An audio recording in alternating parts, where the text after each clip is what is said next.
హైదరాబాద్ సనత్ నగర్ ఒక తీస్మార్ ఖాన్ ఇంట్లో సామాన్లు కొనేటందుకు ఒక సూపర్ మార్కెట్కు పోయిండు. ఇంట్లకు కావాల్సిన సామాన్ అంతా తీసుకున్నాడు. దానితో పాటు కొన్ని అక్కర్లేనివి కూడా కొన్నాడు అనుకోండి, అది వేరే ముచ్చట. మొత్తానికైతే మొత్తంగా బిల్లు ₹1000 దాటింది. కానీ ఇంతల్ని ఆయన్నే ఒక చిల్లర పని చేసిండు. ఈ రోజుల్లో చిల్లర ఎక్కడిది అంటారా?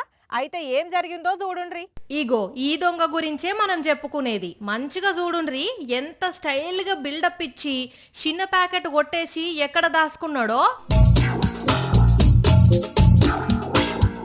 అయిపాయే, అర్థమైందా నుల్లా? ఏం చేసిండో మలిసి మాయం చేసి దాసుకొని వేరే వాటికి బిల్లు వేయించుకునేటందుకు పోతున్నాడు.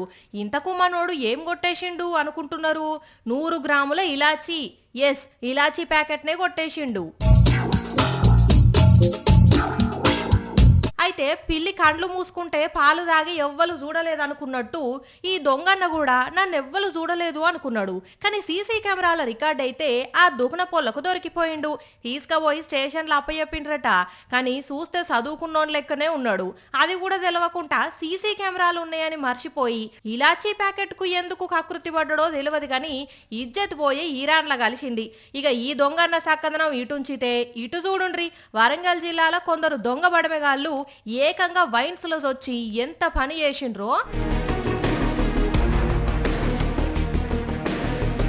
పోస్ని అన్యాలం పాడుగాను, మీ దొంగతనం సల్లగుండా జర చిన్నగర అయ్యా, పెట్టెలకు పెట్టెలు మోస్తుండ్రు గాని మీ ప్రాణాలకే ప్రమాదం. వరంగల్ జిల్లా పర్వతగిరి మండలం ఏనుగల్లు దగ్గరున్న ఒక వైన్స్ల దొంగతనం ఇది.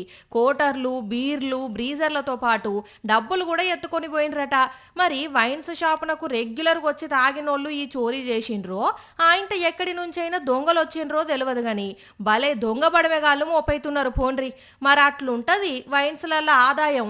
బరాబర్గా దొంగలు కూడా వీటికే సూటి పెడుతుండ్రు.